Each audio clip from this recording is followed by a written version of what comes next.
Dios de la gloria, bendecimos tu nombre. Gracias porque podemos acercarnos hoy con confianza a ti y a tu palabra, sabiendo que nos dejaste al Espíritu Santo para que como maestro Él pueda guiarnos en la verdad y hacia la verdad. Esa verdad presente que de Jesús y de sus apóstoles recibimos. Hoy es un día en el cual volvemos a juntarnos a tus pies, Padre, para aprender de tu palabra. Yo me pongo delante de ti como maestro para que tu Espíritu Santo me ayude a comunicarme bien, a hablar como conviene, Señor.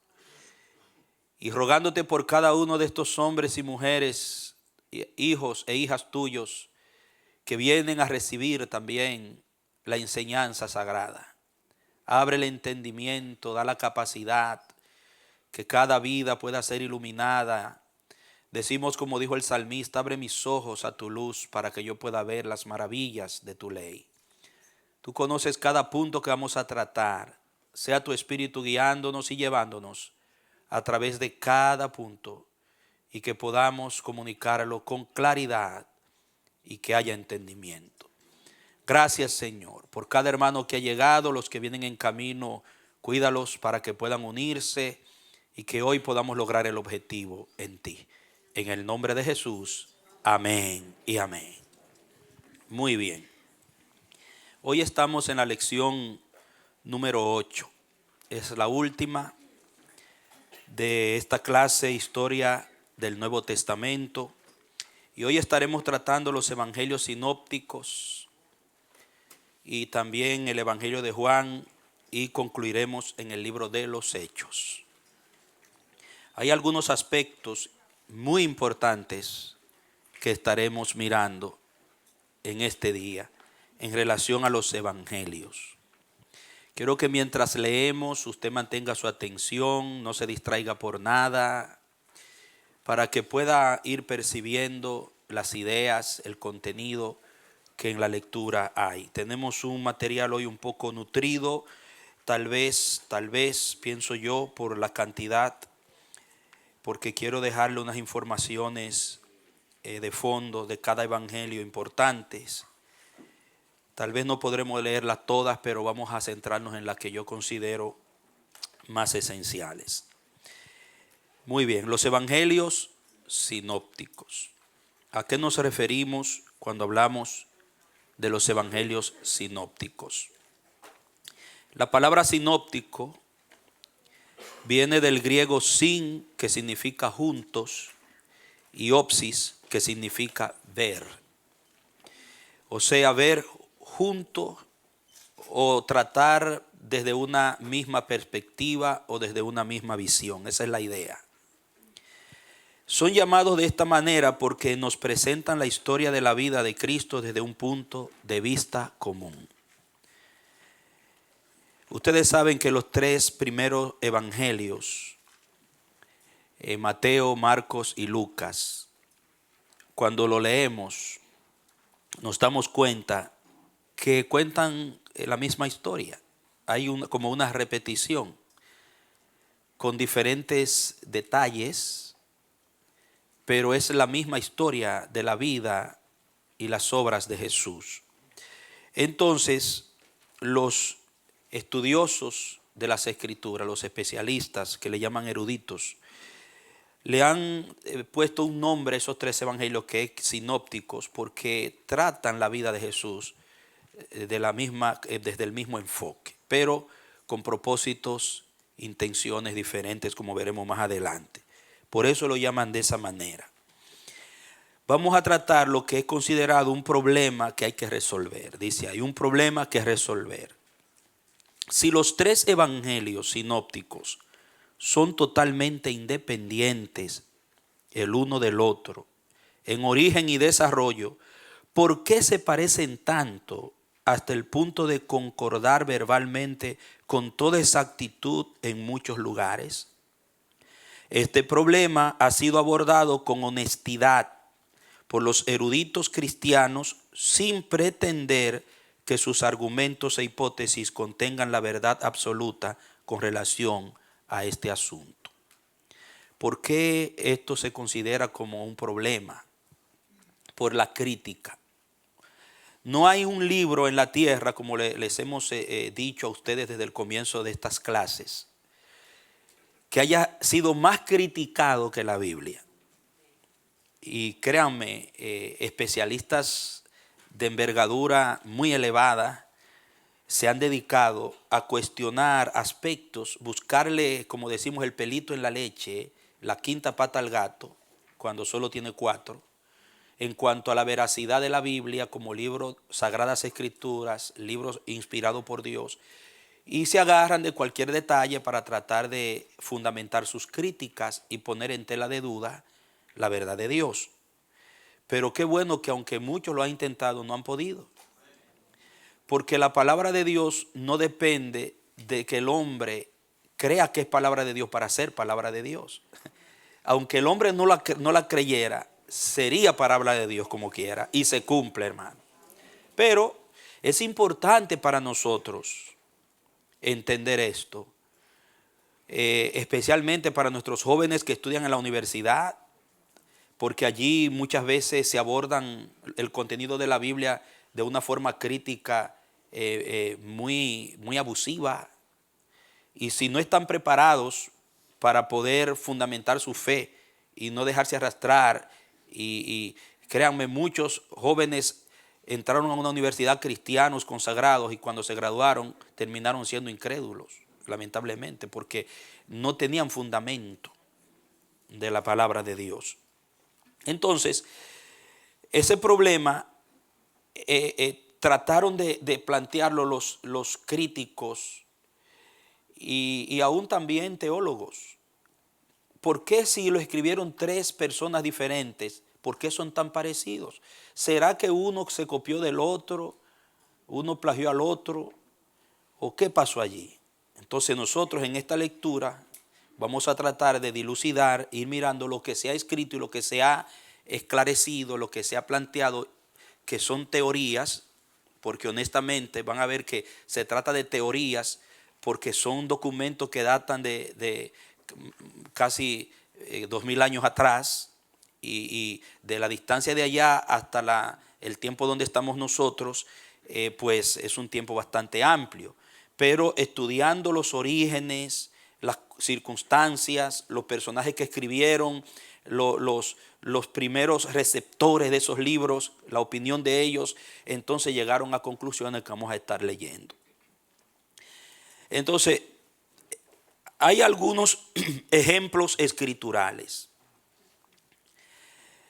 Usted lo ve ahí donde dice algunos ejemplos escriturales. A continuación presentaremos algunos pasajes que crean este posible problema de similitud en sus narrativas. La curación del leproso. Voy a poner alguien la hermana que está en la proyección, póngame Mateo 8, 1 al 4, por favor. Gracias. Cuando descendió Jesús del monte, le seguía mucha gente. Y he aquí vino un leproso y se postró ante él diciendo: Señor, si quieres, puedes limpiarme.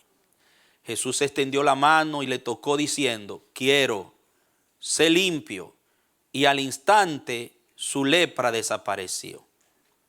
Entonces Jesús le dijo: mira, no lo digas a nadie, sino ve, muéstrate al sacerdote y presenta la ofrenda que ordenó Moisés para testimonio a ellos.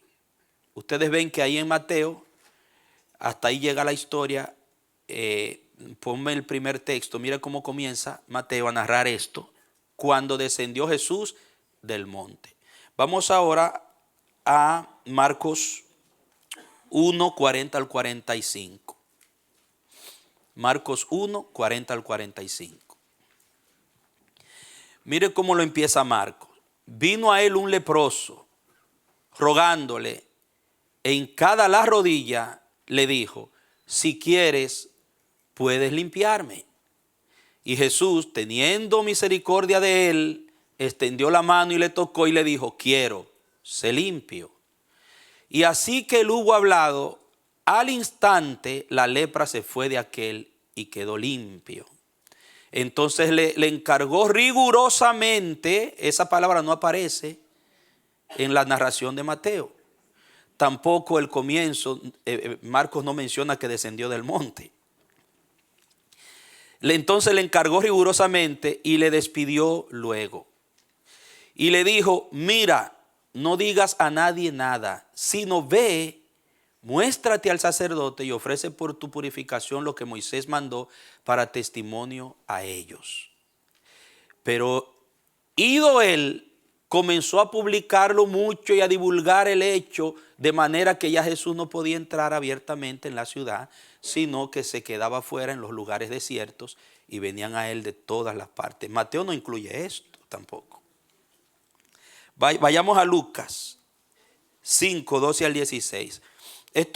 Se usa esto. Hay otros pasajes, no son muchos, que tienen este problema. Entonces los críticos tratan de usar esos argumentos para poner en duda de que verdaderamente hubo una inspiración de Dios y de que los evangelios son lo que la iglesia por años, por siglos ha dicho que son. Dice Lucas, sucedió que estando él en una de las ciudades, mire cómo empieza Lucas, se presentó un hombre lleno de lepra, el cual viendo a Jesús se postró. Y ahí, bueno, Lucas, el resto es muy semejante a lo que dice Mateo y Marcos. Aunque Lucas tampoco termina la historia como la termina Marcos, que él fue de toda manera y lo publicó. Pero vemos que los tres comienzos son diferentes. Aquí dice, sucedió que estando él en unas ciudades. En Marcos dice que vino un leproso, pero Mateo dice, descendiendo Jesús del monte, después de la bienaventuranza lo plantea.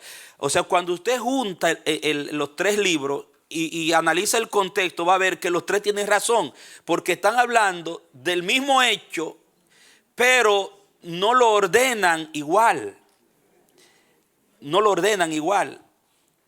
El problema cuando se estudia es más de orden estructural que del acontecimiento mismo, que de las circunstancias del acontecimiento. Pero los críticos se valen de estas cosas para tratar de poner en tela de duda. Entonces, aparentemente hay un problema ahí en lo que es la visión de los sinópticos, el punto de vista de cada uno de esta historia, y en algunas otras que no tenemos tiempo para meternos allí, pero se usa esta como ejemplo.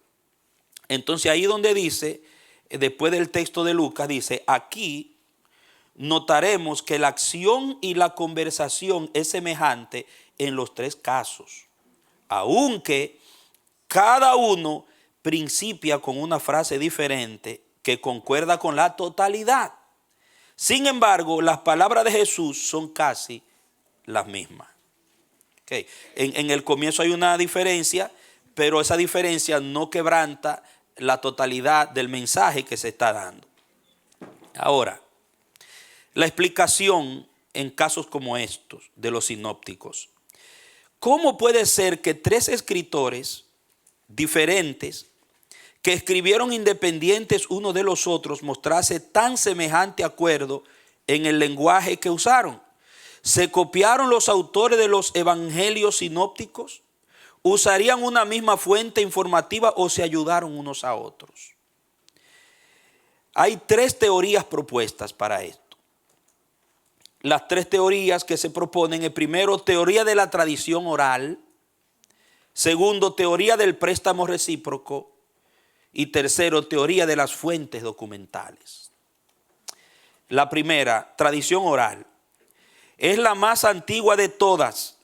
Se cree que esta fue la más aceptada y fundamental por los padres de la iglesia de los primeros siglos del cristianismo. Papias insistió que Mateo escribió en arameo sus relatos acerca de Jesús y que cada uno, según su capacidad, lo interpretaba. Eso se encuentra en la historia de Eusebio, Historia Eclesiástica 3, 39. También Papias sostuvo que Marcos había sido el escritor de Pedro y su intérprete, que escribió cuidadosamente lo que Pedro le informó, pero no lo puso necesariamente en el orden en que Jesús habló o actuó. Ireneo, en el 170 después de Jesucristo, una era muy temprana, siguió la misma línea, llamando al Evangelio de Lucas una reproducción de las predicaciones paulinas, y atribuyó el cuarto evangelio al discípulo de Jesús que se recostó en su pecho el día de la cena, o sea, Juan. Tomando en cuenta que Papias e Ireneo fueron los más antiguos testigos directos de la paternidad literaria de los evangelios, se está hablando de dos líderes, padres de la iglesia, que ellos fueron contemporáneos prácticamente con los primeros receptores de los evangelios, de los documentos. Mirando ese detalle, no debemos rechazar ligeramente sus aseveraciones al respecto. Su teoría asume que los hechos de Jesús habían sido reunidos, luego organizados, enseguida memorizados y finalmente pronunciados en forma convenientemente fija. Esa es la teoría que se da cuando se estudia lo que dicen padres antiguos, los más antiguos, como fueron Papias e Ireneo. Papias fue un obispo en Frigia, en la época primitiva, y que es en el área de Turquía, y fue un oyente personal del apóstol Juan, según la historia. O sea que Papias escuchó a un testigo ocular.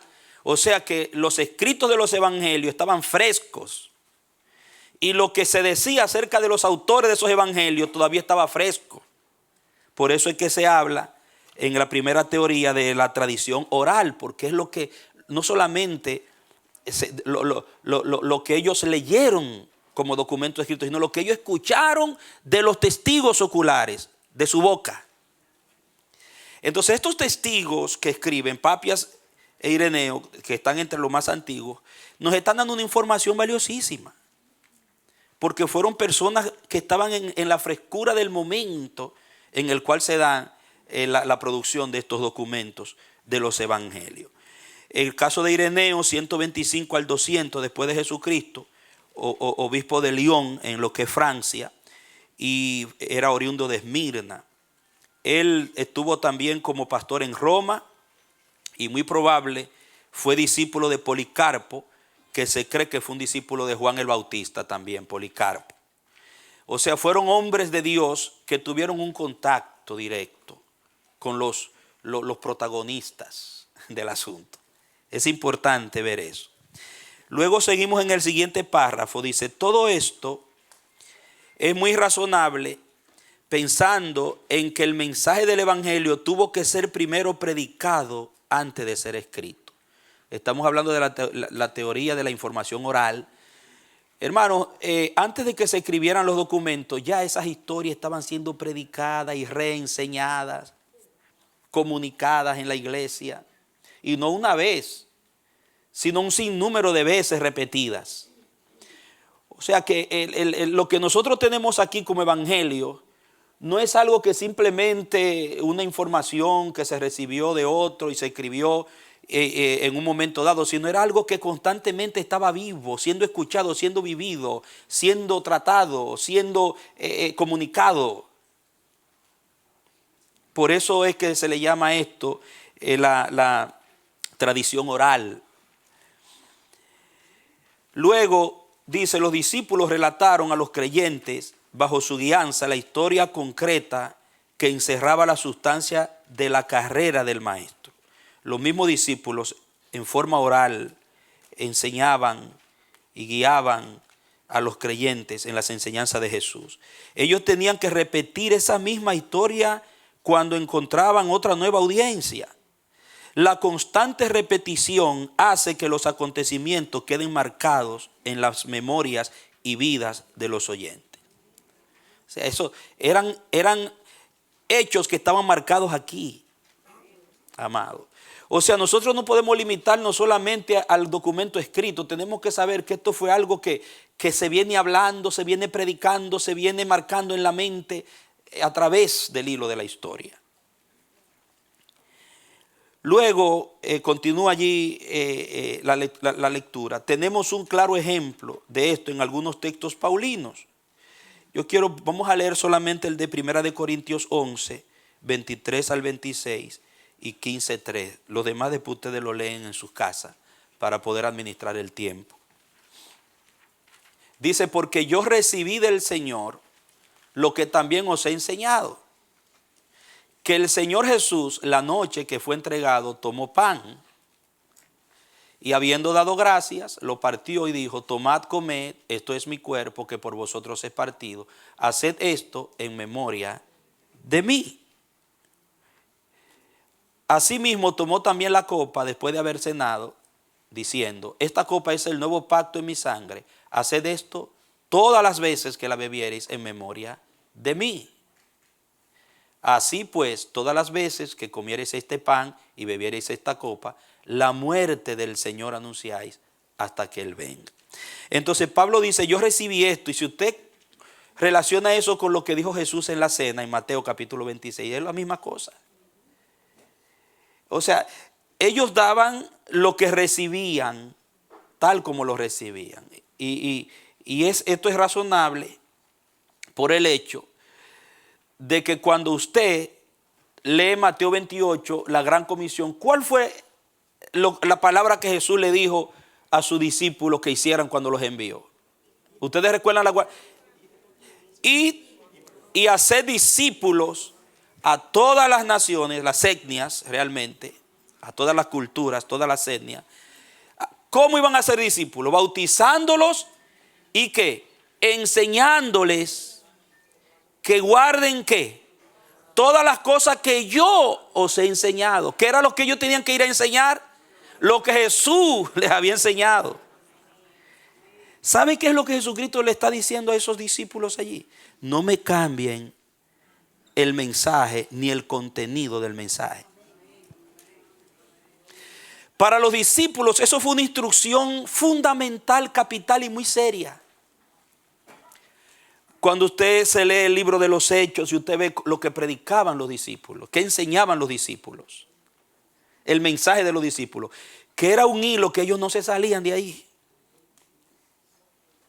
Jesucristo vino, nació conforme a la profecía, lo que dijeron nuestros profetas, y se crió con nosotros ahí en Palestina, fue santo, sin pecado, fue entregado, fue crucificado y resucitó al tercer día. Y ese era el mensaje constante. La vida de Cristo y la resurrección, y lo que Jesucristo enseñó en el Sermón del Monte fue las cartas a las iglesias de los apóstoles.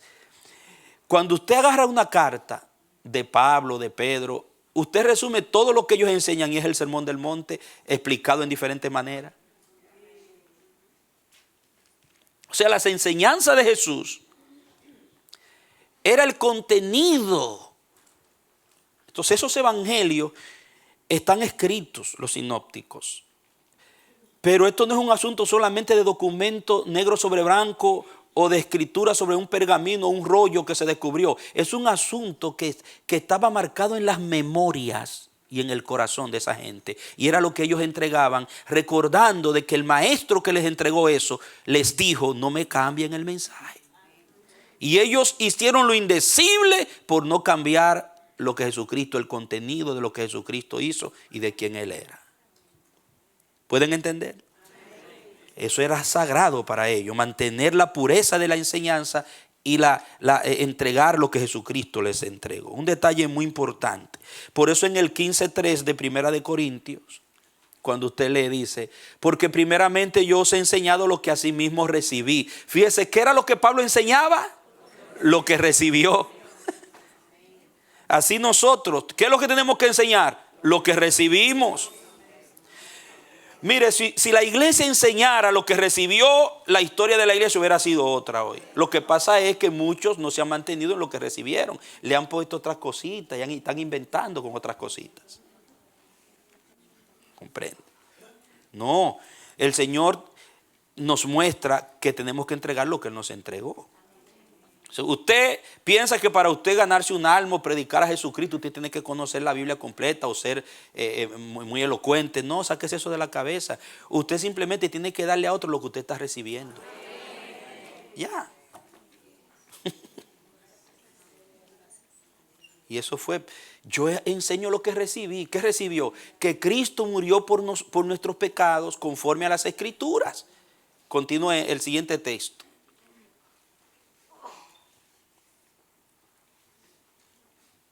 Texto 4.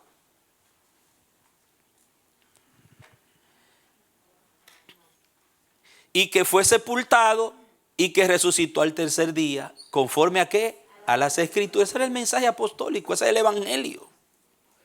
5. Y que apareció a Cefas y después a los 12. 6. Después apareció a más de 500 hermanos a la vez, de los cuales muchos viven aún y otros ya duermen. Y por ahí sigue y habla de la resurrección. Ese era el mensaje. Y eso es lo que enseñan los evangelios en todos sus capítulos.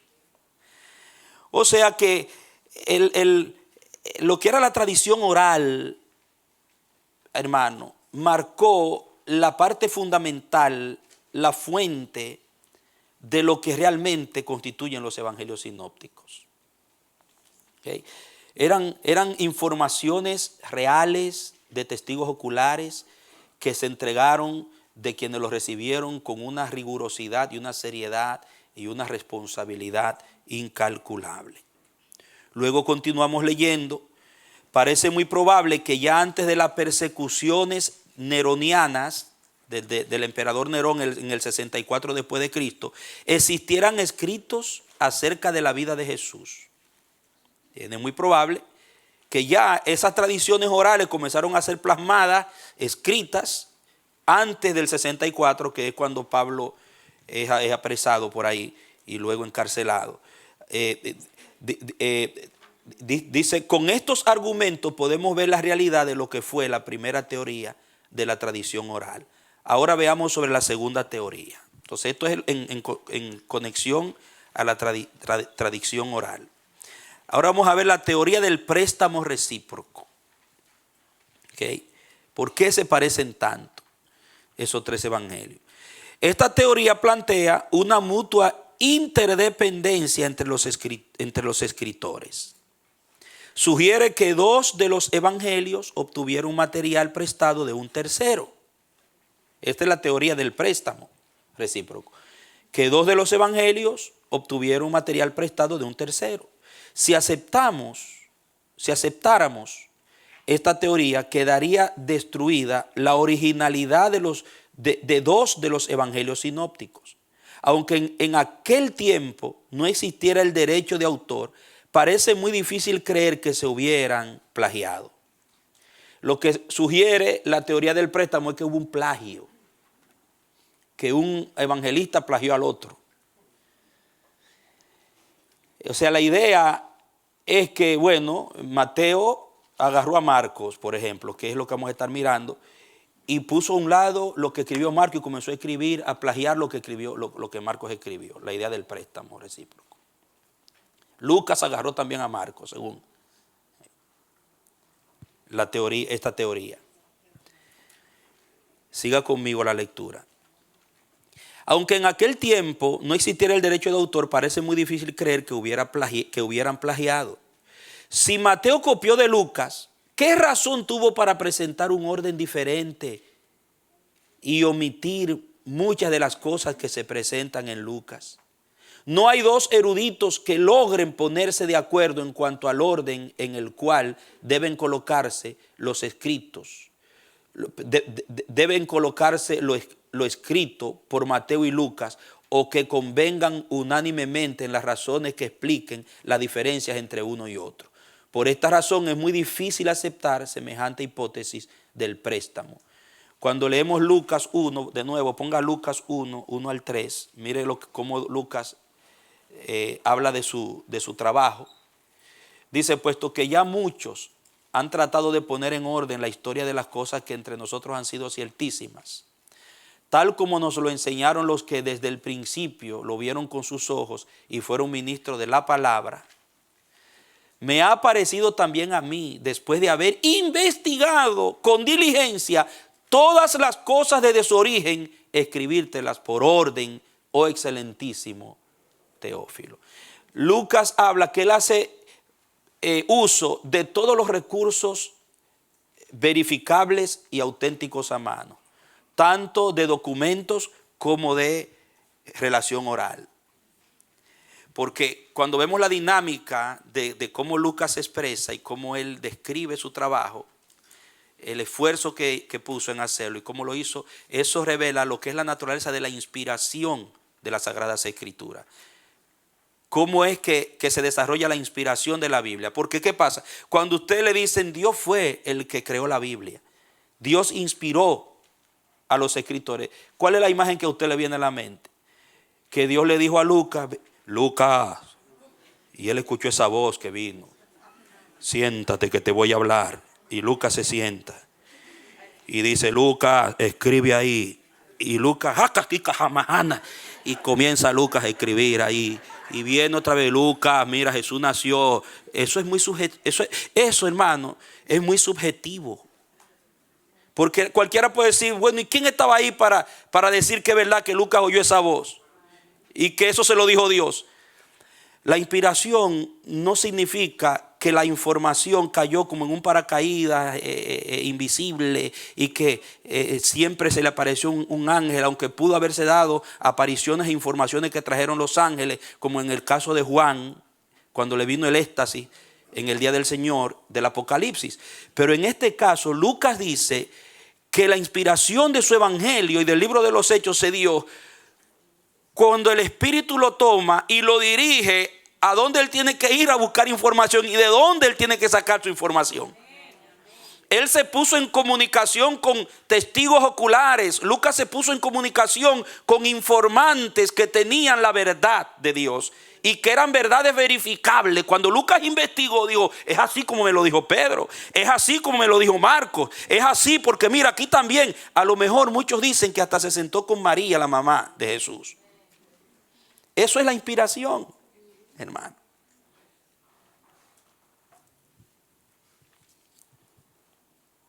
Es importante, porque ¿qué pasa? Que mucha gente lee la Biblia y la estudia con una mente mística y supersticiosa por la forma como se imagina la inspiración de las Escrituras. Yo creo que es 100% palabra de Dios. Pero no podemos negar la manera como es que Dios produjo ese libro. No anuló la disposición de la diligencia de los hombres que lo usó para buscar la información donde el Espíritu Santo, porque eso es lo que significa la palabra inspiración, que el Espíritu los guió, el Espíritu los dirigió, el Espíritu los protegió para que no inventaran, el Espíritu seleccionó con quiénes tenían que hablar, qué tenían que escribir y a quién se lo tenían que enviar. Eso es inspiración. Entonces lea la Biblia sabiendo que es palabra de Dios, pero sabiendo que es un libro que usted tiene también que meditarlo, reflexionarlo, estudiarlo y hacerle preguntas. Orando, por supuesto, dependiendo del Espíritu Santo, no de su elocuencia, de su sabiduría, de su conocimiento. Hay que orar. Abre mis ojos para que yo vea las maravillas de tu ley, porque Él fue el que lo produjo. Ojalá que entendamos esto. Bien, la tercera teoría, la teoría documentaria. Ya hemos visto la de la tradición oral. Ahora acabamos de tratar el préstamo recíproco, que algunos piensan que a lo mejor uno tomó prestado del otro, plagió al otro. Y la teoría documentaria. Actualmente dice, esta es la teoría más popular actualmente por los críticos. Esta teoría sostiene que Mateo y Lucas escribieron sus evangelios tomando como base de referencia al evangelio de Marcos. Que Mateo y Lucas se fijaron de Marcos. ¿Por qué? Miren por qué ellos usan esta teoría. Porque estudiando se dieron cuenta, cuando estudiaban los documentos antiguos, los eruditos analizaban los documentos que se encontraron, los papiros, los pergaminos con escritos originales, ellos se dieron cuenta de que lo más antiguo, las narraciones de los documentos más antiguos eran más breves que las narraciones de años siguientes, y que las narraciones antiguas especulaban menos y floreaban menos la historia. Ustedes recuerdan que yo le hablé a ustedes de eso, que una de las señales que se tomaba para escoger si un documento era real o era un documento falso, era si floreaba mucho la historia, exageraban la historia, lo que llaman anacronismo, ponían historias que no eran, fechas que no eran, y para hacerlo más espectacular, lo hacían demasiado místico. Entonces, los documentos más antiguos generalmente eran breves y conciso. Esto fue lo que sucedió. Entonces, como Marcos es el más corto y es el que presenta la historia de una manera más concisa, ellos toman a Marcos como un evangelio que fue escrito antes que Mateo y Lucas.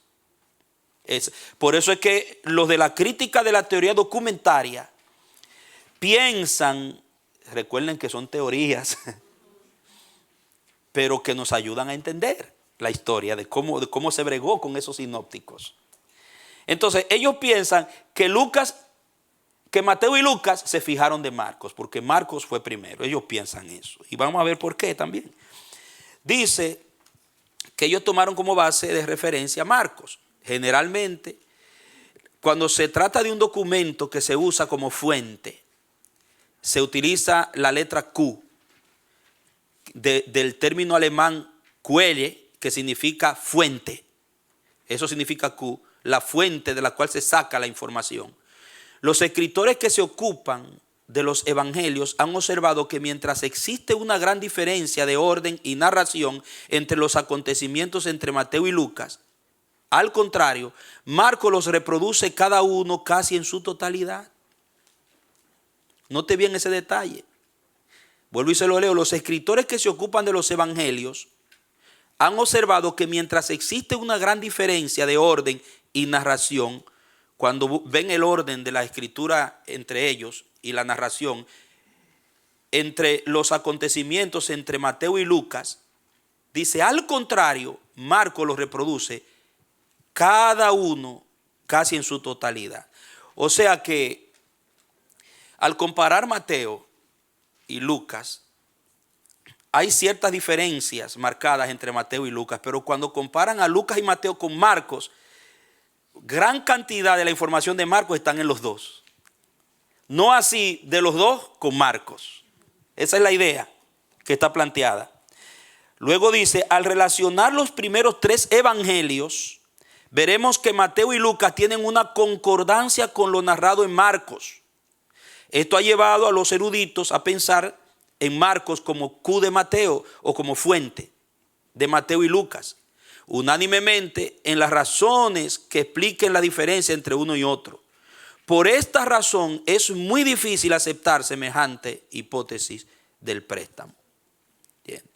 ¿Por qué? Porque realmente cuando se va a las razones que ellos utilizan para decir que uno copió del otro, que Marcos es la fuente de Mateo y Lucas, entonces, y vemos cómo fue que se movieron estos escritores para tomar su información. Vamos a ver algo que está expresado más adelante, y es que era una relación viva, que las razones planteadas no justifican la dinámica viva mediante las cuales se llegaron a esos documentos. O sea, no es que, esto no fue un asunto de que Lucas decidió escribir y agarró el libro de Mateo y el de Marcos y se sentó en una mesa a sacar de ellos dos. Eso no fue algo así tan mecánico como copiarse y plagiarse un documento. No, hermano, siga leyendo. El material de algunos discursos, tales como el Sermón del Monte, que se encuentra tanto en Mateo como en Lucas, no aparece en Marcos. Bien. Entonces, ¿cómo se explica que ellos copiaron a Marcos si Marcos no tiene el Sermón del Monte y ellos lo tienen? Entonces ya ahí hay una razón que muestra que el Sermón del Monte lo sacaron de otro lado, no de Marcos, de otra fuente. Luego dice, por esto se ha usado Q como referencia a otras fuentes contenidas en otros papiros, aparte de Marcos, que pudo haber sido usado por Mateo y Lucas. Ellos dicen, es posible entonces que ellos usaron otros papiros, otras fuentes que no se conocen hoy, son apócrifas, pero que ellos sacaron de esa fuente que ellos denominan Q, para referirse a esa fuente desconocida, que nadie las ha conseguido, nadie las conoce. Pero el Sermón del Monte no lo sacaron de Marcos. De otro factor Q, de otra fuente lo sacaron. Ahora nosotros sabemos que si escribió Mateo, Mateo escuchó el Sermón del Monte de Jesús. ¿Me doy a entender? Los apóstoles hablaban, el Sermón del Monte estaba en la enseñanza de la iglesia a la luz del día, constantemente, todos los días y a cada rato. Por eso es que primero se plantea el de la tradición oral. Pero los críticos, los eruditos y los estudiosos, pues plantean sus argumentos, pero cuando uno va a la realidad, uno ve la dinámica mediante la cual se formaron los sinópticos. Y uno se da cuenta que no fue algo tan mecánico como de sentarse a copiar de un documento a otro. La teoría documentaria, aunque aceptable, tiene unos puntos débiles. Por un lado, pasa por alto la posibilidad de una relación viva. No toma en cuenta una relación viva entre los autores durante el periodo en que pudieron estar escribiendo los evangelios. Juan Marcos vivía en Jerusalén en los años postreros de la vida de nuestro Señor. Y durante los primeros años de la iglesia, hasta la época de Herodes Agripa I, en el 44 después de Jesucristo. Eso se ve en la historia de Hechos 12:12, cuando matan a Jacobo, apresan a Pedro. Pedro, el ángel, lo saca de la cárcel. ¿Y a dónde que va a parar Pedro? ¿Dónde estaban orando la iglesia por él? En la casa de Juan Marcos. O sea que Juan Marcos estaba vivo en medio de los apóstoles ahí en la frescura. Muy bien, posteriormente visitó la iglesia gentil de Antioquía de Siria y participó con Pablo y Bernabé en la evangelización de los gentiles, Hechos 13, 4 y 5. Estuvo constantemente, note aquí, estuvo constantemente asociado con los predicadores de la iglesia hasta el fin de su vida. El evangelista Marcos. No hay datos precisos sobre la carrera de Mateo. Probablemente vivió en Jerusalén y tuvo contacto con Marcos, ya que los apóstoles no salieron de allí hasta después de la muerte de Esteban y de la persecución desatada por tal motivo, relatada en Hechos 8:1. Las referencias de los primeros padres de la iglesia en cuanto al evangelio de Mateo revelan que ya su escrito circulaba desde muy temprano en la iglesia de Antioquía. Pero plantea que ellos se conocieron, estaban allí, ellos se comunicaban la historia. Entonces, no es algo así como que alguien se sentó con un librito a copiar otro. No, esto fue una relación viva con personas que fueron testigos oculares, que se conocieron personalmente, se compartieron las informaciones. Lucas conoció a Juan Marcos en una época posterior, ya que sus nombres se mencionan juntos en Colosenses 4:10 y 14 y en 2 Timoteo 4:11. Se habla de Juan Marcos y Lucas como participantes en la misión. Ambos estuvieron estrechamente asociados con Pablo en tiempo de su encarcelamiento en Roma, alrededor del 60 al 67 después de Jesucristo. Es posible que Lucas haya vivido en Antioquía, ya que muestra considerable interés en esa ciudad, y hay un manuscrito que en el pasaje de Hechos 11:28 usa la primera persona del plural, mostrando así que el autor, Lucas, aparezca como uno de los participantes del diálogo. Hay pasajes donde Lucas se incluye en el libro de los Hechos, que él estaba ahí participando. En el viaje también, cuando Pablo fue a Roma, ahí estaba Lucas metido también. En el encarcelamiento en Filipos, Lucas no estuvo preso, pero estuvo en Filipos con Pablo y Bernabé. Y Silas, perdón, con Pablo y Silas. Porque él se incluye en la historia. O sea, que esta gente tuvieron una relación dinámica. Por ejemplo, voy a poner un ejemplo de esto que queremos decir, que tira por el piso la teoría de que pudiera ser una copia mecánica de un documento a otro. Fue más una relación viva donde se compartían las informaciones veraces. Por ejemplo, aquí estamos Santiago y yo formando parte del gobierno de la iglesia, del Amanecer de la Esperanza. Se extiende el ministerio y llega un tiempo, el Señor nos da la gracia de llegar juntos varios años de ministerio y acumular experiencias ministeriales que tienen que ver con este ministerio. ¿Qué pasa? Nosotros escribimos la historia del Amanecer, acontecimientos que tuvieron que ver con el pastor Radamés, con la vida del Amanecer, los años que tuvimos juntos, y esos documentos se quedan. Y nosotros nos vamos con el Señor y las generaciones que vienen, y esto sigue durante años, luego tienen esos documentos, el mío y el de Santiago. Entonces, se parecen. ¿Por qué se parecerían esos dos documentos? Estamos hablando de los mismos hechos. Estamos compartiendo las experiencias que vivimos en conjunto en el mismo campo ministerial, en relación al mismo Padre espiritual. Entonces, ¿cómo pudiera uno decir, no, eso fue que Manolo se sentó y copió del libro de Santiago? No, Santiago y yo vivimos eso juntos. Ahora, una cosa usted va a ver que no van a ser los dos documentos exactamente iguales, porque uno lo escribió Manolo y el otro lo escribió Santiago. Entonces, es posible que el que Manolo escribió estaba dirigido a los hermanos de Bonaire y Manolo adaptó a la condición de Bonaire, la necesidad de Bonaire, su escrito de la misma historia. Pero Santiago escribió para los hermanos en Puerto Rico, por ejemplo. Y Santiago adaptó su escrito a la condición, a la necesidad de la iglesia en Puerto Rico. Todo eso está en el escrito, entonces eso va a producir cierta diferencia en el orden, en el enfoque, en cómo se presenta la historia, porque, hermanos, no estamos escribiendo con la misma intención, aunque estamos escribiendo lo mismo. ¿Me doy a entender? Entonces, eso fue lo que pasó con los apóstoles, eso es lo que hay en los sinópticos.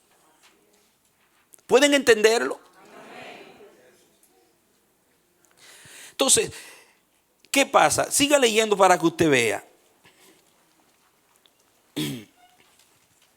Luego,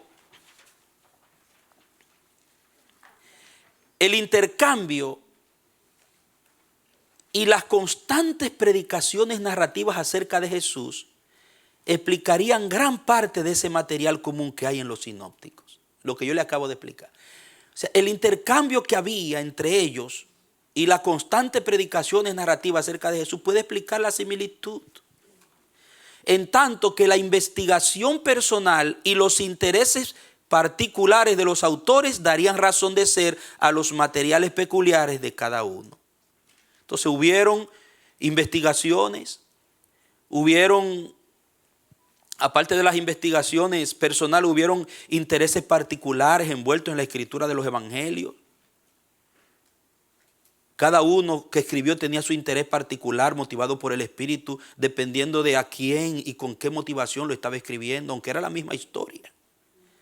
Entonces eso explica esa relación que existe entre esos tres evangelios. Con relación a Q, o sea, la fuente, nunca se ha logrado descubrir alguna huella de tal hipotético documento. El documento, aparte de Marcos, que se asevera que usó Lucas, nunca se ha descubierto nada que pudo haber sido usado por los evangelistas, aparte de lo que cada uno de ellos tenían en relación a Jesucristo, a los apóstoles, a la realidad que nos presentan los evangelios. Nunca. Aún aquellos que abogan por la hipótesis documental admiten que Q no era un evangelio. O sea, ellos no niegan, ni nosotros podemos negar que hubo un factor Q. Que puede ser que Lucas consiguió información en un lado que en un documento que no aparece en la Biblia y Mateo. Pero lo que ellos pusieron es lo que el Espíritu Santo quiso que estuviera ahí para nosotros conocer a Cristo y la historia de Jesucristo. Punto. El mismo Juan dice que si él hubiera escrito todo lo que Jesucristo hizo, no cabrían los libros en el mundo. O sea, Juan admite en su evangelio que había muchísimas otras cosas que Jesús hizo, que él no la incluyó en su documento, porque no era necesaria para el propósito por el cual el Espíritu escribió en Juan. Muy bien. Entonces, ¿qué entendemos por esto? Entendemos, eso no lo tiene usted escrito, es una anotación que yo tengo aquí, escuche.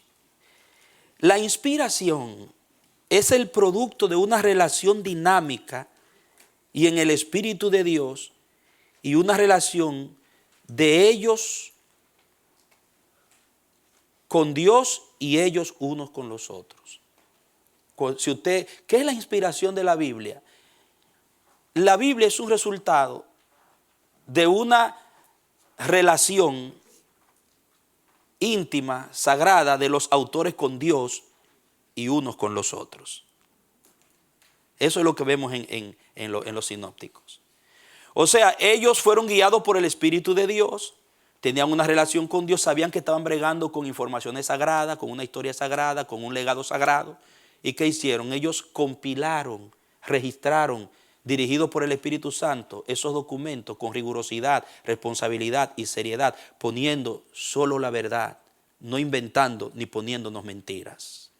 Y saben qué tremendo que la historia, la arqueología, el tiempo ha demostrado que todo lo que esa gente han dicho es verdad.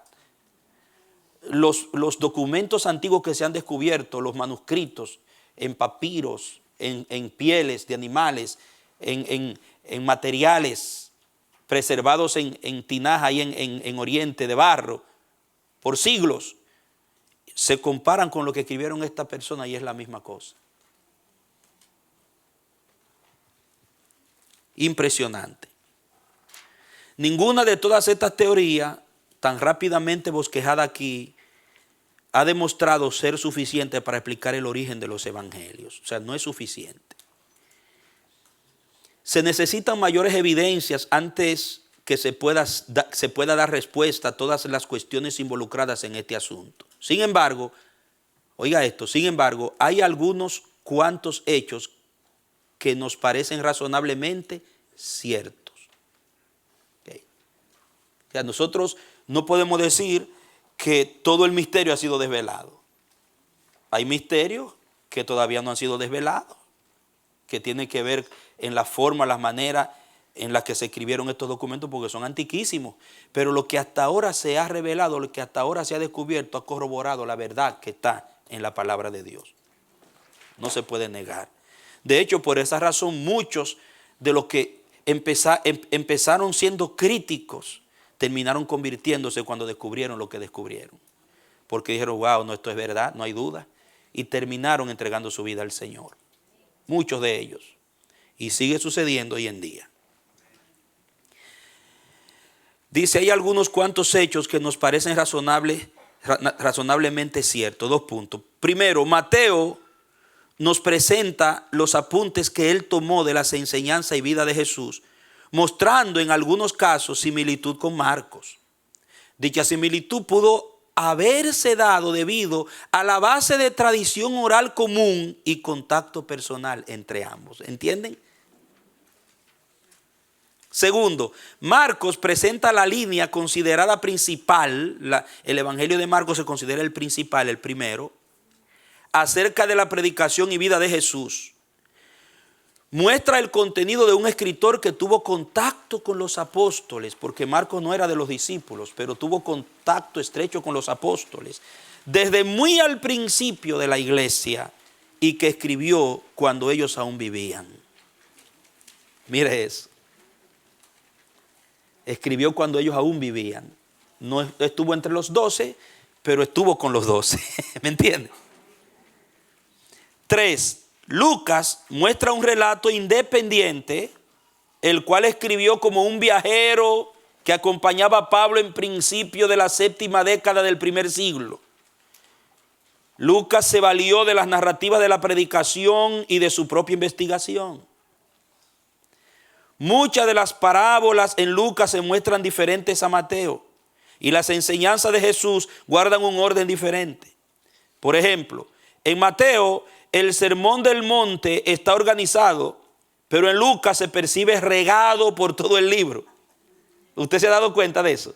Entonces ya usted entiende por qué usted lee Mateo y ve un orden de secuencia, pero en Lucas hay un reguero. O sea, usted consigue lo que escribe Mateo uno detrás del otro. Lucas lo pone en un sitio, después pone otra cosa, porque la intención de Lucas no era un orden sistemático, sino más bien un contenido lógico. Cada quien escribió desde una perspectiva y con una intención. Lucas le estaba escribiendo a un gentil llamado Teófilo, un intelectual. No podemos perder eso de vista. Excelentísimo Teófilo. Si usted va a escribir una historia a un campesino que nunca fue a la escuela, y si esa misma historia usted se la va a escribir a un intelectual de alto, de un nivel de educativo alto, usted no se lo va a escribir con el mismo lenguaje que se lo escribiría a un campesino y en la misma forma. Todo eso hay que tenerlo en cuenta. Entonces él escribe, ¿verdad?, con el Sermón del Monte regado en todo el libro. Es razonable pensar que Lucas es el resultado de una investigación realizada en contacto con los apóstoles y testigos oculares con los que Lucas pudo relacionarse. La forma definitiva en la que estas notas individuales quedaron redactadas debió recibir la influencia de la tradición predominante y de sus necesarias aplicaciones a las necesidades individuales. Todo tenía que ver con la necesidad de a quién se le escribía. Hermanos míos, los evangelios deben considerarse como un esfuerzo sincero para adaptar la vida de Jesús a los propósitos de la enseñanza. Fueron el alma, subraye eso, los evangelios fueron el alma de la predicación apostólica. Lo que se ve claramente en el discurso de Pedro en el día de Pentecostés: varones israelitas, oíd estas palabras. Jesús Nazareno, varón aprobado por Dios entre vosotros con las maravillas, prodigios y señales que Dios hizo entre vosotros por medio de él, como vosotros mismos sabéis, a este, entregado por el determinado consejo y anticipado conocimiento de Dios, prendisteis y matasteis por manos de inicuos, crucificándole, al cual Dios levantó, sueltos los dolores de la muerte, por cuanto era imposible que fuese retenido por ella.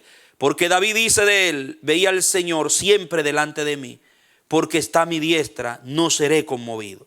Por lo cual mi corazón se alegró y se gozó mi lengua, y aún mi carne descansará en esperanza, porque no dejarás mi alma en el Hades, ni permitirás que tu santo vea corrupción.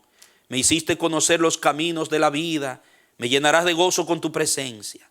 Varones hermanos, se os puede decir libremente del patriarca David, que murió y fue sepultado, y su sepulcro está en nosotros hasta el día de hoy. Pero siendo profeta, y sabiendo que con juramento Dios le había jurado que de su descendencia en cuanto a la carne levantaría al Cristo para que se sentase en su trono, viéndolo antes, habló de la resurrección de Cristo, que su alma no fue dejada en el Hades, ni su carne vio corrupción. A este Jesús resucitó Dios, de lo cual todos nosotros somos testigos. ¿Qué dice? Todos nosotros somos ¿qué? Testigos. Hechos 2, 22 al 32. ¿Usted piensa que cuando Pedro expuso este mensaje tenía una Biblia abierta leyendo en la mano? Mire, lo tenía aquí. Oiga, los estudiosos, los discípulos en los tiempos primeros estaban obligados a memorizar. Porque un pergamino en donde estuviera escrito simplemente esta historia tenía una largura de varios metros y había que abrirlo. Y no es verdad que en la casa, en el parque, por las esquinas, en el templo, donde quiera estaban predicando, iban a andar con ese rollo de pergamino. Ábrelo y venía. Mire que estoy. No, hermano, era aquí que estaba el mensaje. Y eso era lo que se transmitía, lo que estaba aquí y aquí. Hoy nosotros no memorizamos mucho, somos un poco flojos, porque tenemos la Biblia en códice, la tenemos en el celular, la tenemos, imagínense, ¿quién va a memorizar? Si cuando la quiere puede, tic, tic, ahí mismo. Somos testigos de estas cosas. Muy bien, esto es en cuanto a los... Entonces, ¿qué concluimos? Yo empecé diciéndole que las diferencias que a veces aparecen entre un escritor y otro son usadas por los críticos contrarios a la fe para poner en tela de duda, pero los eruditos estudiosos que hablan de esas diferencias y de la similitud terminan mostrando que es todo lo contrario. Las diferencias indican que cada escritor escribió dirigido por Dios y por una iniciativa personal independiente de Dios, aunque tomaron información uno de los otros en una relación dinámica, recibieron información investigando, haciendo sus esfuerzos, pero cada uno trabajó independientemente su libro. Note cómo lo que los negativos usan como argumento para poner en duda, al final resulta siendo un argumento a favor. Para que usted vea. Bien, ahora vamos a pasar, después de leer esos acontecimientos, en relación a los sinópticos, ya ustedes pueden entender por qué la diferencia y por qué 3 evangelios que hablan lo mismo más o menos. Tienen más o menos una idea. Ya saben. Ahora vamos a ver algunos detalles sobre los evangelios que corroboran esto que hemos leído en un documento que dije yo voy a leerlo porque me gustó cuando leí este documento. Hice una selección de artículos que tienen que ver con el contenido en cada evangelio que vamos a estar tratando en este día, que me interesa mucho que los tengan. Estudiemos los evangelios en la página siguiente, por Richard A. Bullinger.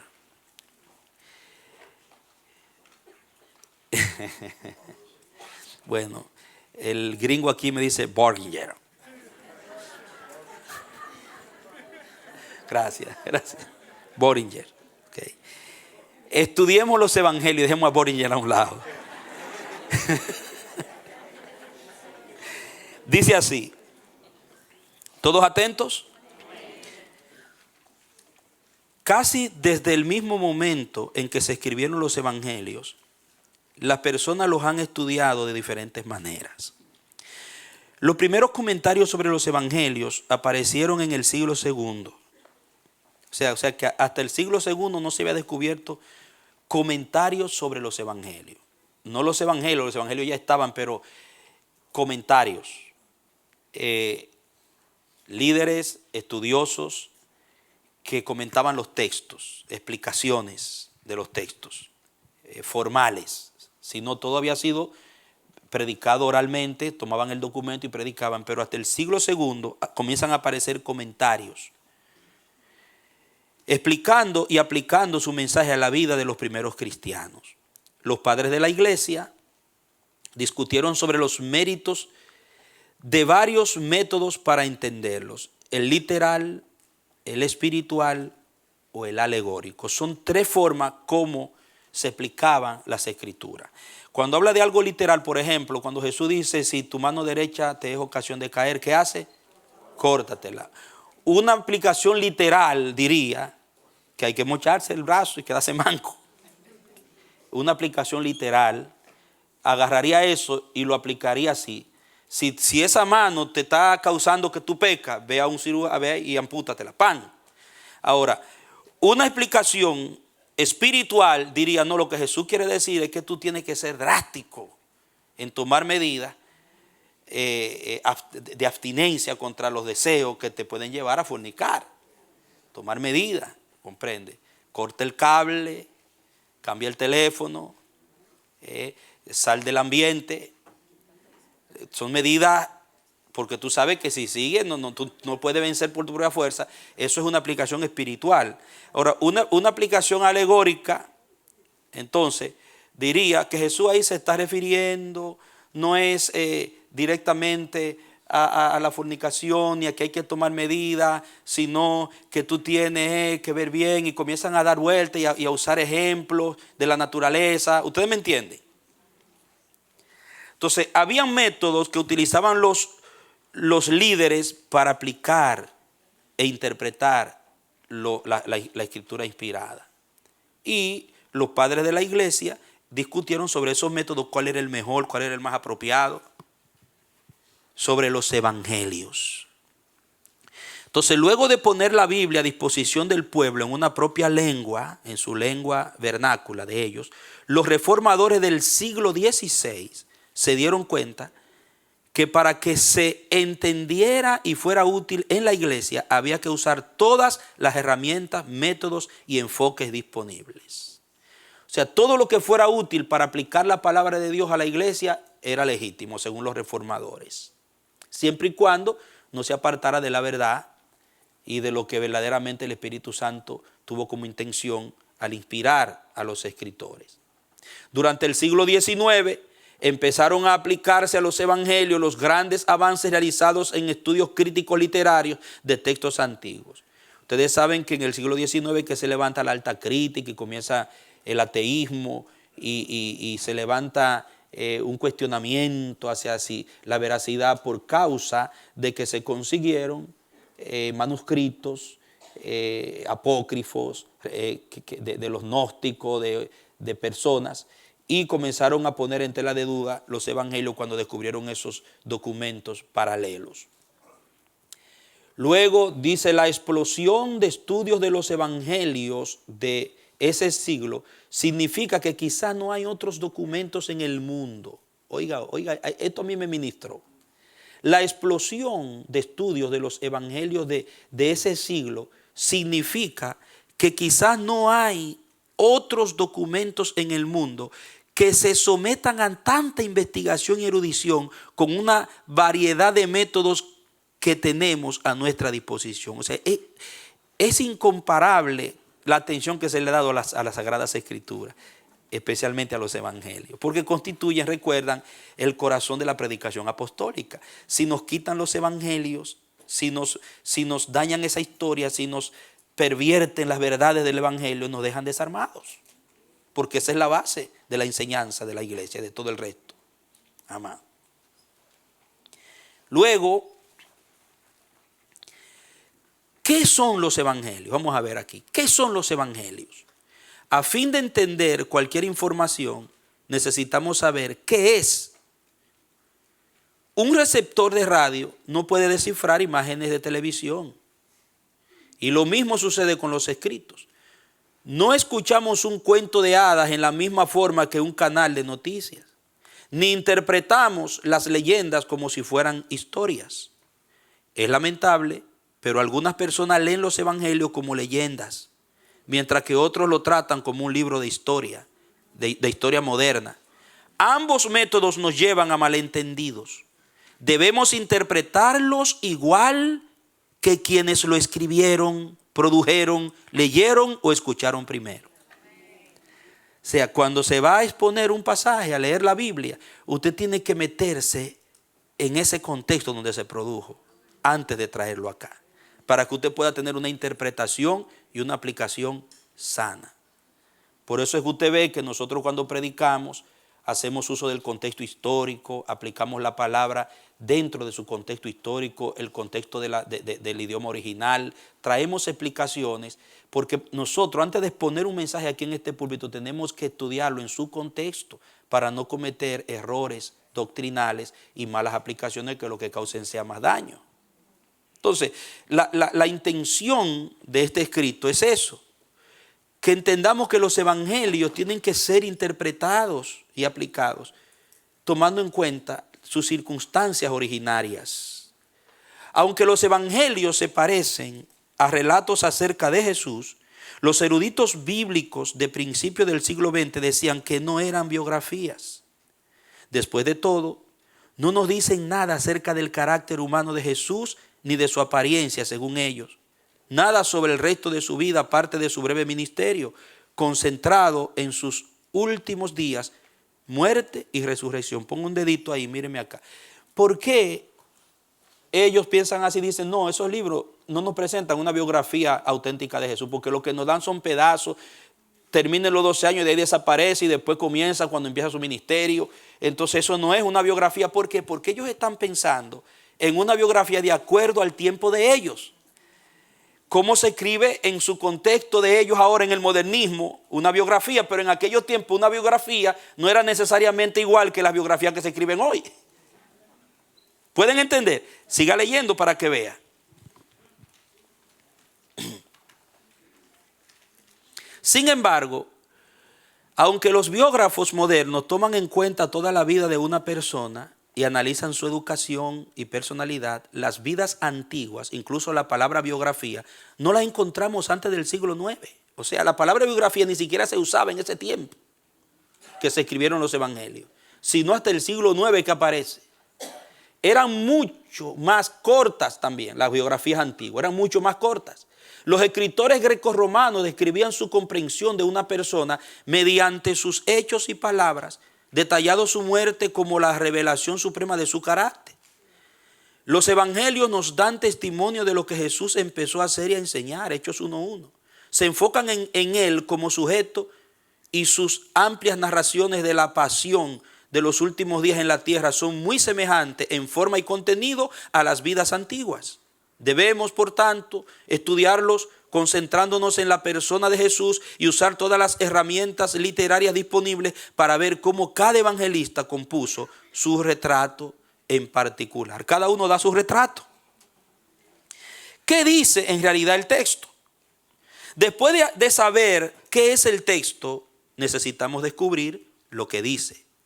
Dejando a un lado ideas modernas, note bien, es necesario para poder entender los evangelios dejar a un lado ideas modernas sobre impresión y publicación.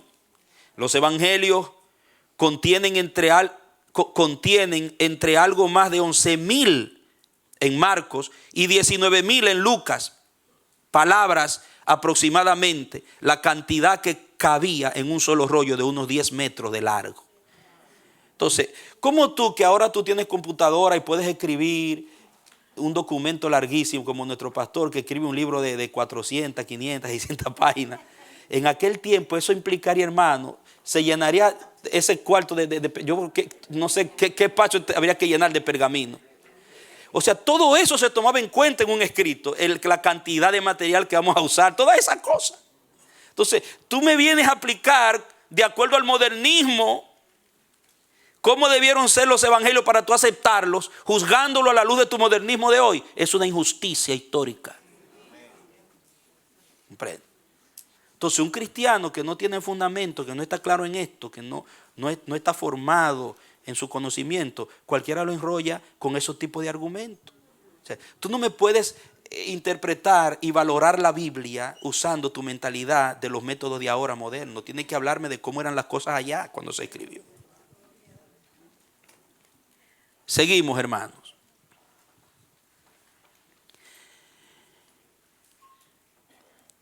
Los escribas, incluso los más cuidadosos, están sujetos a cometer errores en el proceso de copiar a mano y a la luz de una vela. Así era que lo hacían. Todo eso también hay que tomarlo en cuenta. Era a mano, hermano, y con una vela. No era como hoy, con un... Y ahora hasta usted lo lee y se lo van escribiendo. Hay máquinas que se lo van escribiendo mientras usted lo lee. No, allá era con velita y a mano. Sin embargo, ¿cómo? Había que empezar de cero si fallaba otra vez. Sin embargo, contamos con más de 5,000 manuscritos que contienen todo o parte del Nuevo Testamento. Muchos más que de la mayoría de los demás textos antiguos. Oiga esto. Que la palabra de Dios, el Nuevo Testamento, ha sido más atendida en cuanto a copias de manuscritos que cualquier otro documento antiguo. Por medio de comparaciones cuidadosas de estos manuscritos a la luz de los métodos de los escribas eruditos especializados en tales estudios textuales, o sea, la crítica textual, pueden establecer lo que decían los textos originales. Cuando se comparan, ¿verdad?, los manuscritos actuales con los originales en cuanto a la palabra de Dios, hay una tremenda similitud, lo que habla de la preservación de la palabra de Dios. Y yo quiero hacer un paréntesis breve acá que me viene y es prudente hacerlo. Miren, hermano, nosotros tenemos hoy este libro. Después del oscurantismo de la iglesia, por más de 12 siglos, se le da la Biblia al pueblo, pero eso costó que Lutero se sentara por años con la mano en un sistema de escritura que no era fácil, con vela, a traducir al alemán, tomando los originales para darle la Biblia al pueblo, y otros que se encargaron. No había llegado la imprenta. La imprenta vino después, que se estrenó con la Biblia fue. Pero usted sabía lo que significaba sentarse todos los días, hay horas, con una pluma, porque era pluma. En ese hombre tenía que haber un fuego, un deseo de que la palabra de Dios llegara a la gente y de que la luz alumbrara. Hermano, y todo lo que la Biblia que tenemos hoy parten de ahí, de ese trabajo de la reforma. ¿Y cuánto le costó a esa gente? Sin embargo, qué poco valoramos la palabra. Hay cristianos, oiga, es paradójico, que le dan más tiempo a leer una revista o el periódico o cualquier otro libro que le gusta de historia o lo que sea que la Biblia. Y usted no puede poner al lado ningún otro documento de la Biblia en valor, en inversión y en poder. Tenemos que crear más conciencia.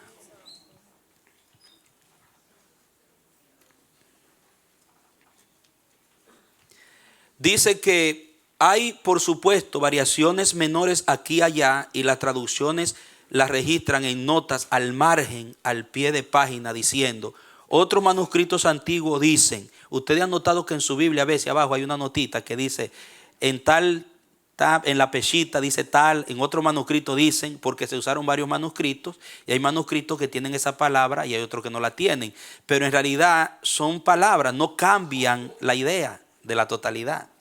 No cambian el mensaje, el sentido del mensaje, en nada, en lo absoluto.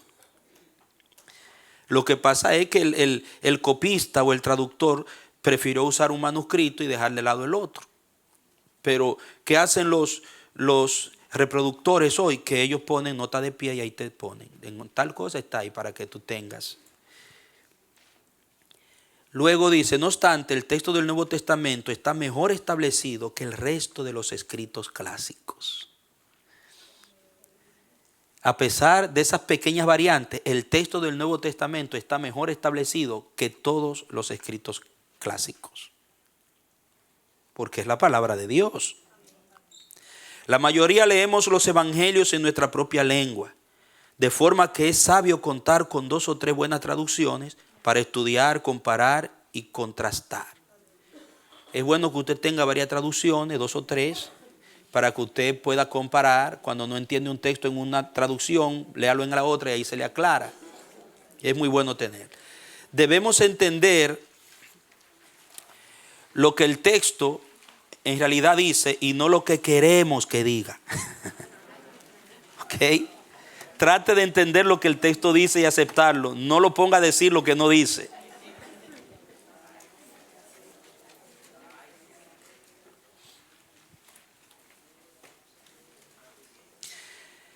Una vez tuve yo un caso con una hermana por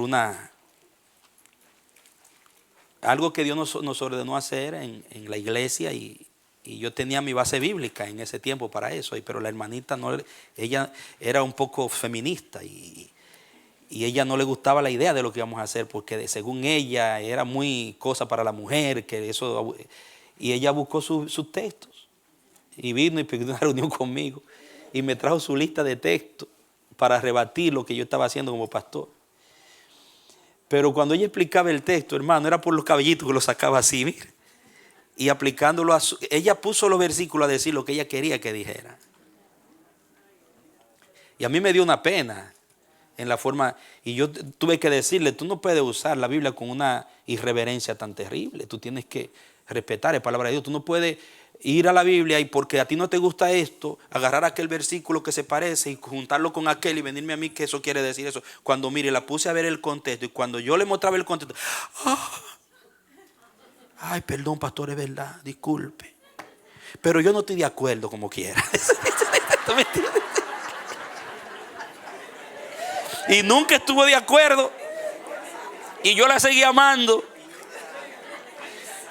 Pero ¿cuántas veces nosotros tenemos algo aquí que no estamos de acuerdo y hacemos la Biblia decir lo que no dice? para simplemente apoyar nuestra desobediencia. No, hermano, ya está escrito, está ahí ya. Conviene mejor nosotros cambiar nuestras ideas y no caer en el peligro de cambiar la Biblia por nuestras ideas. ¿Cómo se redactaron los evangelios? Nosotros consideramos un plagio, oiga esto también, nosotros consideramos un plagio, incluso un robo, copiar el trabajo de otra persona. Sin embargo, este es otro concepto moderno. El concepto de plagio es después que vino el asunto de derecho de autor. En ese tiempo no existía eso, hermano. Para los antiguos, seguir el relato de un poderoso, oiga, en ese tiempo era lo contrario. Seguir el relato de un predecesor no era solo un elogio, sino una aceptación de su autoridad. Si yo escribía algo y otros lo replicaban, yo me sentía honrado. Porque no había una intención comercial. El plagio y el asunto de derecho de autor tiene un fondo comercial. Más que todo. Y es moderno. Por eso Lucas dice que entre sus fuentes estaban testigos presenciales, predicadores y otros escritores. Lucas 1 al 4. Un examen rápido muestra que los 3 primeros evangelios están muy relacionados entre sí. Aquí él da un pequeño resumen de lo que hemos visto anteriormente. Muy relacionados entre sí. Alrededor de 90% de los 661 versículos de Marcos aparecen en Mateo. Y alrededor de 50% también en Lucas. A estos 3 se les llaman evangelios sinópticos, porque se pueden estudiar uno al lado de otro del griego synop, que significa juntos. Ver juntos, perdón. Gracias. Por el otro lado, menos de 10% del material de los sinópticos aparecen en Juan. ¿Cómo explicamos estos hechos? Mateo y Lucas quizá usaron el contenido más corto de Marcos como su fuente. Escribieron con ese rollo abierto frente a ellos y combinándolo con otro material. Por supuesto, Marcos tal vez sea el resultado de una forma corta posterior, pero ¿por qué iba a dejar fuera todo el material de los otros? Mateo y Lucas tienen en común alrededor de 200 versículos adicionales. La mayoría de ellos son enseñanzas de Jesús que insertan en diferentes contextos. Esto indica que contaban con una colección de dichos de Jesús, perdidos para nosotros, que llamamos Q. Recuerden, de la palabra llamada cuelle, que significa fuente. Además, Mateo y Lucas tienen cada uno su propio material especial. Este análisis de los textos, conocido como crítica de las fuentes, revela con sentido práctico cómo escribe cada evangelista su relato sobre Jesús. Aunque el cuarto evangelio contiene algo de material en común con los otros, derivado quizá de tradiciones orales, se compuso de manera independiente de los otros 3. Cuando usted lee Juan, usted va a ver que el contenido de Juan está muy distante o sea, hay cosas, casi todos los milagros de Juan son exclusivos de Juan. No repite un milagro de los otros evangelios, por ejemplo. ¿Qué clase de relatos contienen? Los evangelios están compuestos de historias separadas de unos pocos cientos de palabras conectadas entre sí en narrativas. Marcos comienza su evangelio con varios sucesos del ministerio de Jesús en el capítulo 1, seguido de una colección de relatos de conflictos con la autoridad religiosas en los capítulos 2 y 3 y una serie de parábolas en el 4. Esta crítica de las formas analiza los diferentes tipos de materiales en los evangelios y muestra cómo contienen relatos de milagros, sanidades, parábolas, dichos o relatos de declaraciones que conducen a una enseñanza clave que Jesús quería mostrar. Véase cómo Marcos 2:28 concluye en el 2:23 al 28. Esto nos ayuda a entender cómo se preservaron relatos particulares y se usaron dentro de la iglesia primitiva. Juan nos dice que los escritores de los evangelios tenían a su disposición tanto material que hicieron una selección. Juan 20:30 al 31, donde dice que si pusiera todo, no cabrían en el mundo, una hipérbole. Lucas le dice a su lector, Teófilo, escribírtelas ordenadamente. Lucas 1 al 4. La crítica de la forma revela que este orden es más lógico que cronológico, cuando los escritores recogen su material acerca de lo que dijo y enseñó Jesús. ¿Fueron editores o autores los escritores de los evangelios? Después de este estudio crítico de la forma de pequeñas secciones realizado a mediados del siglo XX, los eruditos investigaron cómo cada escritor de los evangelios o evangelista desarrolló su historia. Si Mateo y Lucas siguieron a Marcos, la manera en que manejaron su material revela sus diferentes intereses. Asimismo, los periódicos hoy informan de sucesos con una perspectiva o ángulo diferente que reflejan los intereses de sus editores. A los trabajos editoriales de los periódicos lo llaman en alemán redacción. Del mismo modo, a este estudio de los evangelistas como editores se le llama crítica de la redacción. Esta clase de estudio comparativo revela cómo a Mateo le interesa la relación de la iglesia con el judaísmo, mientras que a Lucas escribe más bien para lectores gentiles. Una vez que a los evangelistas se les vio como editores y teólogos, se podían estudiar como autores y describir su comprensión de Jesús en una forma en particular. Como Lucas le dijo, reconociendo que ya otros habían escrito sobre Jesús, también a mí me ha parecido conveniente, Lucas 1:3, muy a menudo, estudiamos pequeñas porciones de 10 a 20 versículos de un evangelio. El estudio de la redacción ubica cada sección en el contexto de todo el cuadro general del escritor. Lo que hace el ejemplo del periódico, que un periódico le puede narrar el mismo acontecimiento con diferente enfoque, en diferente manera, de acuerdo a los lectores, a quienes le escribe y al interés que tiene. Si el dueño de ese periódico tiene ahí, le está mojando la mano al gobierno, él va a la misma historia que escribe el que está a favor de la oposición, se la va a enfocar diferente a favor del gobierno que le está pagando. O sea, los intereses, claro, en el caso de los autores de los evangelios no habían intereses mezquinos como esos, porque ellos estaban escribiendo con honestidad desde el punto de vista de un deseo de que se conociera a Jesús y se fuera salvo, llevar la salvación. Diferentes clases de críticas literarias. Hoy se está usando de forma creciente diversos métodos de la crítica literaria para ayudarnos en nuestra comprensión de los evangelios. La crítica de la composición considera cómo cada evangelista arregla su material.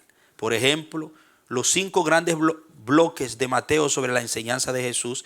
Ahí ustedes ven cómo Mateo, en 5 bloques, ahí está señalado, plantea y estructura su evangelio. Luego está la crítica de la narrativa.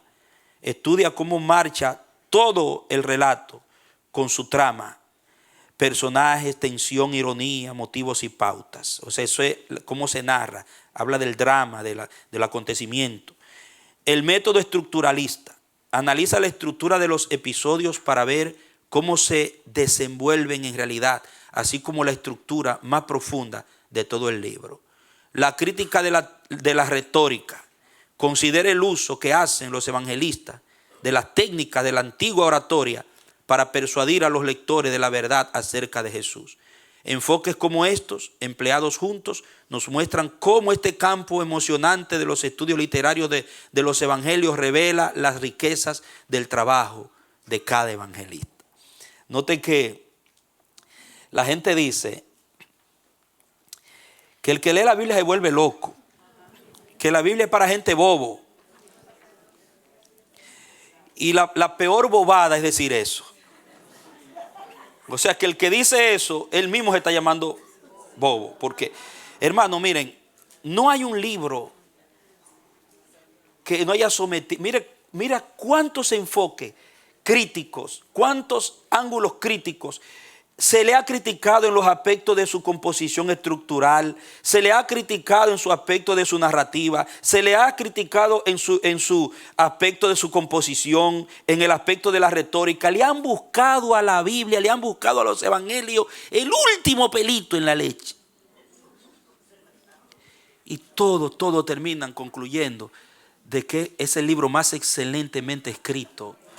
Es la historia con el enfoque más glorioso, hermano.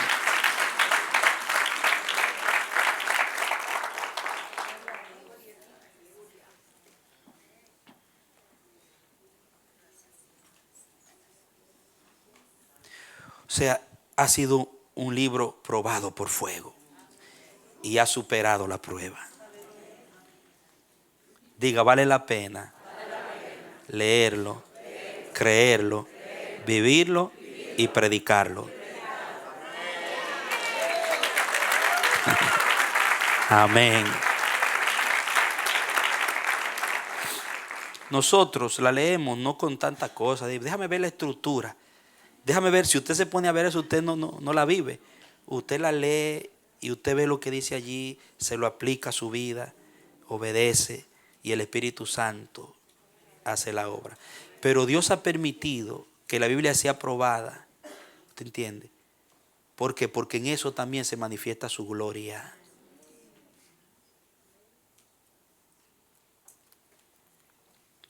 ¿Para quiénes se escribieron los evangelios? Todos los libros se escribieron teniendo en mente una audiencia o grupo de lectores en particular. Esto es muy importante. Puesto que no todos podían leer en esos tiempos, los libros antiguos se daban a conocer mediante su lectura pública, durante una cena u otras reuniones, punto. Es muy probable que los evangelios se leyeran en voz alta en reuniones de adoración o en otros momentos similares, antes que los leyeran en privado los individuos.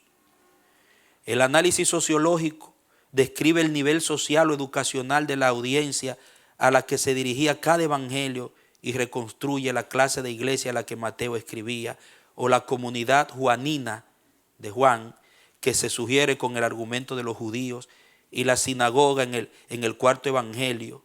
O sea que cada contenido de los evangelios habla de un tipo de audiencia, hermano. Esto puede convertirse en circular. Reconstruye la comunidad a la luz del texto y lo interpreta a la luz de la comunidad reconstruida. O sea que usted leyendo los evangelios, usted puede tener un cuadro de cómo era la comunidad, cómo era esa sociedad a la que se le hablaba. Y cada evangelio tiene su enfoque social. Hay evangelios que se enfocan en el trabajo de Jesús en Galilea, Juan más en Jerusalén. Y usted ve en el libro los detalles que se dan en Jerusalén y cómo era la vida religiosa y social en Jerusalén. Muy, muy hermoso. Recientemente, la atención se ha desplazado de la comunidad a la clase de lector u oyente implícito dentro de cada evangelio. Con la crítica de la respuesta del lector, se examina cómo cada evangelio logra su efecto particular sobre las personas. ¿Nos atrevemos a criticar los evangelios? Algunas personas se preocupan por todas estas clases de críticas que se aplican a los evangelios. Los cristianos creen que la Biblia como palabra de Dios la inspiró el Espíritu Santo. No son esos métodos sobre palabra de seres humanos, o sea, los métodos de la crítica y eso. Nosotros creemos que fue inspirada por el Espíritu Santo. Entonces, pregunta el autor, ¿no son esos métodos sobre palabras de seres humanos? Sí, lo son, dice él. Sí, lo son. Toda esa crítica, todas esas cosas lo son. No obstante, Dios comunicó su palabra por medio de seres humanos, inspirados para escribir y componer, para leer y pasar a los demás estos relatos, y Él también puede inspirar al humilde erudito bíblico que trata de entenderla. O sea, así como se escribió en ese tiempo y se transfirió a una sociedad común y corriente, dice también, como Dios se les reveló a ellos allá en la sencillez, sin tanta crítica, también a los críticos Dios se les revela de esa manera. Todo tiene un objetivo para la gloria de Dios. Los evangelios no se interpretan como libros mágicos que nos llegan flotando desde el cielo. No debemos tampoco esperar que se conformen a ideas modernas de periodismo y escritura tampoco. O sea, no irnos a un extremo místico ni al otro extremo humanista. La crítica no tiene que ser negativa. Por el contrario, el uso de estas herramientas críticas nos ayuda a entender de forma más completa la profundidad y las riquezas de estos libros. Así como Dios inspiró a los primeros cristianos a contar la historia de Jesús en su tiempo, también nosotros procuramos hacer lo mismo hoy. Amén, amado. Y así como un cuchillo bien afilado corta mejor la carne, usted bien informado corta mejor también. ¿Verdad que sí? ¿O a usted le gusta cortar la carne con un cuchillo boto?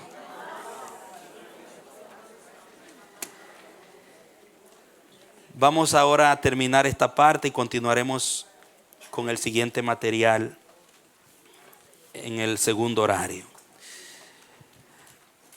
¿Están aprendiendo algo hoy? Estamos en los sinópticos. Muy bien.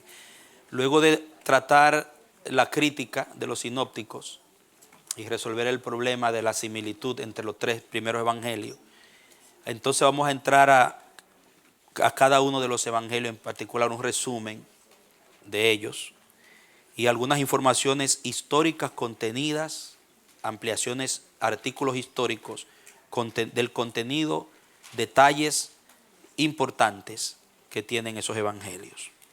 Muy bien, oremos al Señor para cerrar esta parte. Gracias por su atención. Padre, gracias te damos por este tiempo, por todo lo que hemos recibido. Tú le has dado al hombre la capacidad de analizar, la capacidad de poder, Señor, discernir, dilucidar. Y aunque sabemos que nadie podrá conocer tu verdad si tú no le abres el entendimiento, tú has permitido que tu palabra haya sido sometida a análisis, a criterios, para fundamentar más tu verdad sobre la tierra. Y también para traerlos a ellos, porque así como le fue llevado el evangelio al vulgo, a los que no tenían elevado conocimiento, también le fue llevado a los intelectuales, a los que tenían conocimiento. Y tú vas a usar a tus hijos para un día hablarle a aquellos que son críticos. Y por eso estás capacitando un pueblo, para que sea capaz de nadar en todas las aguas, Señor, en tu verdad. Danos el discernimiento, la capacidad de memoria, la capacidad de guardar, atesorar tu verdad y no olvidarla. Gracias por todo lo que hemos aprendido en esta mañana. Síguenos guiando en la exposición de la tarde y ayúdanos a hacer buen uso, Padre, de todo lo que estamos aprendiendo. Te lo pedimos en el nombre de Jesús. Amén.